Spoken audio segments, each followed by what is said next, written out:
सीधी से एक बार फिर से आंकड़ा देते हुए आपके सामने मैं रवि कुमार। इस टाइम पर आप देख रहे हैं तरंग न्यूज़ और खास खबरों के साथ मैं हाजिर हूं। आपको बताता चलूं कि इस टाइम पर ग्राउंड पर मैं मौजूद हूं, जहां पर ये कह सकते हैं कि यहां पर हाल ही में जो है 7वां राउंड कंप्लीट होने के बाद आंकड़ा दिया गया है। उस आंकड़े पर तो चर्चा करेंगे, लेकिन उस सबसे पहले यहाँ पर हम वरिष्ठ पत्रकार से बात करेंगे, जानकारी आपसे भी कुछ लेंगे और ख़ास चर्चा पर यह होगा कि आखिर में जीत और हार का जो आंकड़ा होगा वो क्या होगा, अंत क्या अनुमान देखा जा सकता है कि जब अंत होगा तब क्या होगा। क्योंकि मैं आपको बताता चलूँ कि इस टाइम पर जो आंकड़ा है वो 1 लाख से भी ज़्यादा का पार देखा जा सकता है, जहां पर बीजेपी की जीत देखी जा सकती है। लेकिन अभी भी बहुत कुछ बाकी है, क्योंकि हम आपको बता दें कि 5 लाख अभी भी काउंटिंग करने के लिए उन वोटों की संख्या बाकी है जो अभी भी ये कहा जा सकता है कि वो किसी का भी पड़ला जो है भारी हो सकता है या कुछ भी उलट पुलट हो सकता है। भैया, इस टाइम पर जो आंकड़ा देखा जा सकता है वो कहीं ना कहीं बीजेपी का आगे देखा जा रहा है और एक तरफ जो है कांग्रेस माइनस में जाती देखी जा रही है। आंकड़े की अगर बात की जाए तो अंत लगभग क्या देखा जा सकता है इसका? अंत स्पष्ट है, क्योंकि अब आंकड़ों में अंतर आने की उम्मीद बहुत कम है।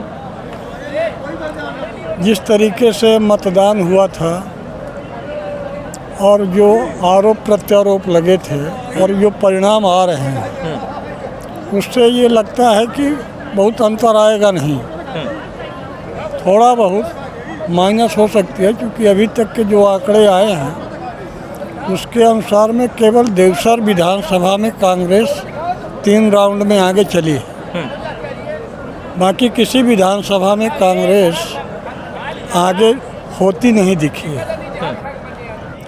इस कारण से ये लगता है कि जीत के अंतर में बहुत फासला नहीं रहेगा। जो स्थिति बन गई है वह यथावत रहेगी। उसके अगर कारणों पे जाया जाए तो भारतीय जनता पार्टी के कार्यकर्ता नया उम्मीदवार होने के बावजूद उसके कार्यकर्ता तन मन धन से जुटे थे, लेकिन कांग्रेस के कार्यकर्ता अपने घरों में बैठे हुए थे। उसी का परिणाम है कि आज कांग्रेस सीधी में 2 लाख के आसपास में हारती हुई दिखेगी। आंकड़ा जो होगा 2 लाख से पार, 2 लाख से पार ऐसा अनुमान लगाया जा सकता है। कुछ कहा जा नहीं सकता, और 2 लाख ऐसा माना जा रहा है कि 2 लाख के पार जाएगी। यहाँ पर अगर बात की जाए भाजपा से, तो आपने कहा कि जो नए प्रत्याशी थे, भाजपा का एक नया मुखड़ा सामने चल कर आया और एक तरफ जो है कमलेश्वर पटेल जो कि पूर्व मंत्री भी रह चुके, इनका जो है फंडा ये था ओबीसी का, तो ये क्या लग रहा है, ये क्यों नहीं चल पाया यहाँ? ओबीसी का फंडा इस कारण से, सीधी में तो ओबीसी का फंडा कभी नहीं चला। जातिवादी आंकड़ों के अनुसार पे सीधी की राजनीति कभी नहीं हुई। 1952 से लेके जब से चुनाव होना शुरू हुआ है जी, तब से यहाँ समाजवाद चलता था, लेकिन जातिवाद नहीं चलता था। और यहाँ जातिवाद का खेल खेला गया, इस कारण से वो फेल हो गया। उनका जातिवाद या पिछड़ा वर्ग का कार्ड जो चला गया वो फेल हो गया, ऐसा अनुमान लगाया जा सकता है। जनता की अगर बात करें तो जनता एक चीज़ों को लेकर के चल रही है कि राजेश मिश्रा एक कहा जाए कि डॉक्टर तो है, लेकिन समाज सेवी के रूप में उन्हें मतलब नज़र नहीं आ रहा कि वो एक समाज सेवी के रूप में कहीं भी देखे नहीं गए। हमेशा ज़्यादातर क्लिनिक और समाज सेवा की अगर बात किया जाए तो उनका सिर्फ हॉस्पिटल चलता है। ये बात बिल्कुल आपकी सही है जी। उनने समाज सेवा का काम कभी तो किया नहीं है। उनको जो फ़ायदा मिला है वो पार्टी का फ़ायदा मिला है।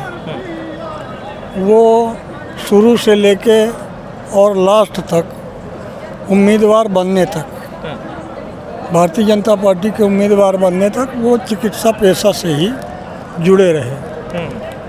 उन्होंने राजनीति को अपना पेशा बनाया है, न कि समाज सेवा। इस बात से तो हम आपके सहमत हैं। वो समाज सेवा का काम नहीं किए हैं। हाँ,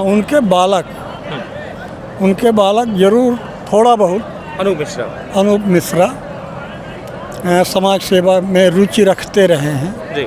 जो दीन गरीबों की मदद करते थे, जो मैंने सुना है, देखा तो नहीं है, जी सुना है कि वो अगर उनके पास कोई गरीब गया है उपचार के लिए, उपचार के माध्यम से, चाहे उसको समाज सेवा मान लीजिए या व्यवसाय मान लीजिए, वो करते रहे।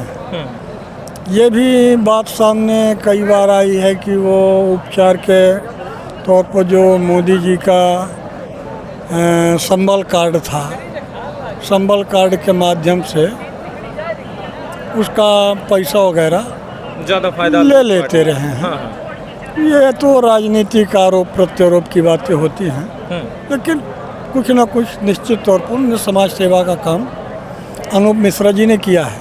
हाँ, राजेश मिश्रा जी ने, मैं कभी नहीं जाना कि वो कभी समाज सेवा का काम किए हैं, राजनीतिक काम किए हैं। उनने शुरुआत तो बहुजन समाज पार्टी से की थी, फिर विधानसभा में भाजपा छोड़ भी दिए थे।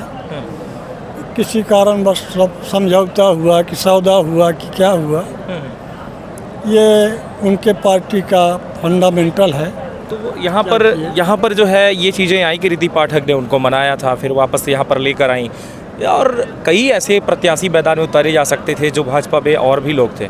कहीं ये छोड़ना इनका, फिर बाद में फिर वापस आना, क्या ऐसा लग रहा था कि पार्टी को अगर ये छोड़ देंगे तो पार्टी को कोई भारी नुकसान होगा इसलिए इनको टिकट देना पड़ा, या फिर मतलब क्या सोच कर पार्टी ने इनको टिकट दिया होगा? नहीं, मेरा मानना तो ये है कि इनने जो पार्टी छोड़ी थी वो इस कारण से नहीं कि मेरे चले जाने से उनका नुकसान होगा। जी, उनने थोड़ी सी यही चूक किए थे और अपनी चूक जल्दी से सुधार लिए कि तीसरे दिन ही वो भाजपा में फिर से वापस आ गए। जी, इसी का फ़ायदा उनको मिला है। काश वो उस समय पार्टी न छोड़े होते तो जो जीत का आंकड़ा 1.5 से 2 के बीच में जा रहा है, वो रिद्धि पाठक जी के आंकड़े को पार कर गया होता। बिल्कुल कहा जा सकता है। यहाँ पर मैं बात करूँगा पूर्व विधायक सीधी के केदारनाथ शुक्ला को। अगर बात की जाती राजनीति की तो सबसे बड़ा नाम एक केदारनाथ शुक्ला का आता है। यहाँ पर केदारनाथ शुक्ला अगर पार्टी ना छोड़े होते तो क्या ऐसा होता कि उनको भी टिकट, चांसेस था कि लोकसभा का उनको टिकट मिलता? क्योंकि केदारनाथ शुक्ला सीधी जिले के एक ऐसा नेता है जी, जिसे बघेली भाषा में मुंहफट कहा जाता है। वो स्पष्ट तौर पे किसी की सहते नहीं है, किसी के सहते नहीं, जो कहना होता है मुंह पे कह देते हैं। इस कारण से उनको टिकट मिलने की उम्मीद बहुत कम थी। मेरा मानना है कि इसी कारण से उनने जो पार्टी छोड़ा और मान मनोबल के बाद भी वो वापस नहीं लौटे। मेरा तो यही मानना है। जी जी। इस टाइम पर आप देख रहे हैं हमारे साथ जो हैं एक वरिष्ठ पत्रकार हमारे सीधी जिले के, और सबसे बड़ी चीज़ें तो हम आपको इन मुद्दों के अलावा एक और मुद्दा भी हाल ही में देखने को मिला था कि पार्टी छोड़ने के बाद पंडित केदारनाथ शुक्ला के एक गोदाम को लेकर के चर्चा आई कि वो निलंबित कुर्की होगी उसकी, और बहुत जल्द होने वाली थी। ऐसा भी कुछ चल के सामने आया। यहाँ पर कुछ पेपरों, अखबारों, सोशल मीडिया, हर जगह ये चीज़ें वायरल हुई कि पार्टी छोड़ने का ये नतीजा है। क्या लगता है यहाँ भी षड्यंत्र है? क्योंकि उस मामले में मुझे ज़्यादा जानकारी तो नहीं है, लेकिन जो मीडिया में को मैंने देखा, मीडिया के माध्यम से जो खबरें आई, मेरे सामने भी आई, उससे मुझे लगा कि ये मीडिया प्रायोजित थी। मीडिया ने उनकी नोटिस को देखना उचित नहीं समझा कि नोटिस है कि कुर्की का आदेश है।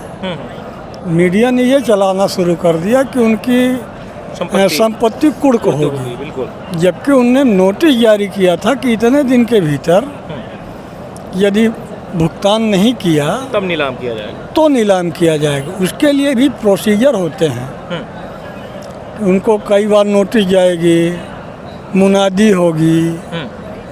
ये तो मेरे ख्याल से जो उनने बयान दिया था केदारनाथ जी ने, उसको भी मैंने देखा था। उनने तो बताया कि मुझे तो कोई नोटिस मिली नहीं थी। जी जी। और उसमें गलती बैंक की ज़्यादा है। बैंक एक साथ किसी व्यक्ति को 6 करोड़ का लोन दे देना बिना किसी आधार के, ये बात अपने गले नहीं उतरी। यही बात। माना कि विधायक हैं जी, और उसके लिए कुछ बेस तो होना चाहिए। बेशक। कि हम 6 करोड़ इनको लोन किसी से, आप लोन लेने जाएं या सामान्य व्यक्ति कोई लोन लेने किसी बैंक में जाए तो वो उसकी पैतृकों की संपत्ति खोजने लगते हैं, कितनी थी, कितनी है, कितनी नहीं है, इसमें इतना आएगा कि नहीं आएगा।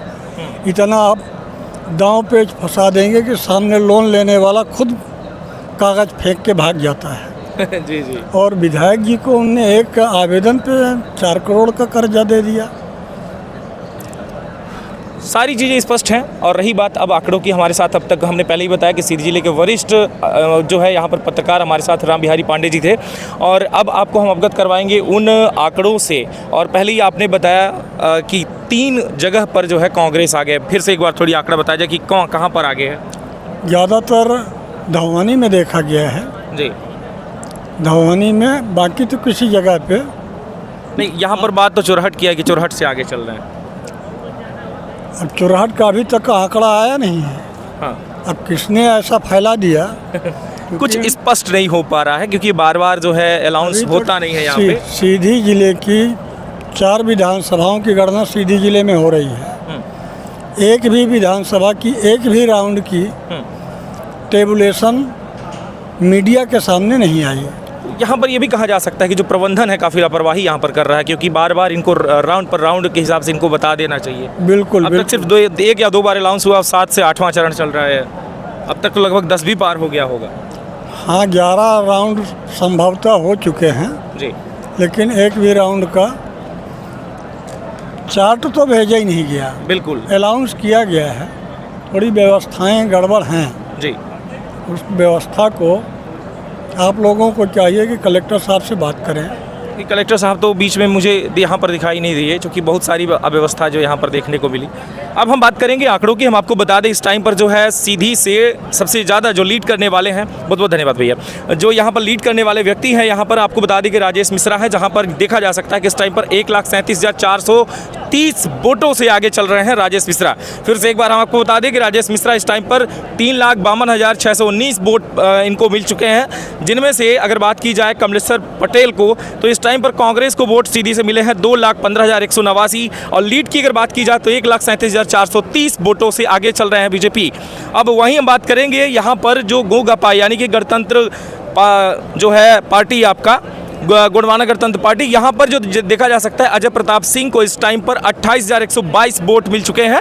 और बात करेंगे इसके बाद और भी, जहाँ पर पूजन राम साकेत जो कि 20,000 का, बहुजन समाज पार्टी 20,000 का आंकड़ा पार कर चुकी।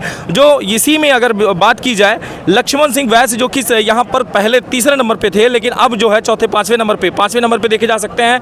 जो यहाँ पर बात की जाए तो 19,653 वोट मिल चुके हैं लक्ष्मण सिंह को।